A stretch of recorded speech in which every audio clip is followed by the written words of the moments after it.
始めまして。これから自己紹介をさせていただきます。私は先生もと申します。もっと呼んでください。今年は27歳になりました。家族は7人います。両親と姉が4人います。私は末っ子です。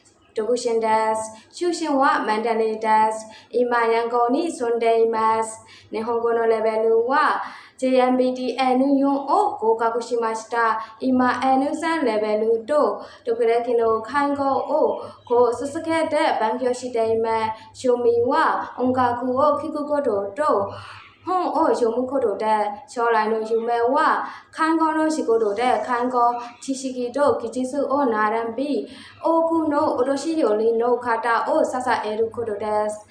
笑顔で優しさを大切にして安心して関係して環境を作りたいです。以上でございます。どうぞよろしくお願いいたします。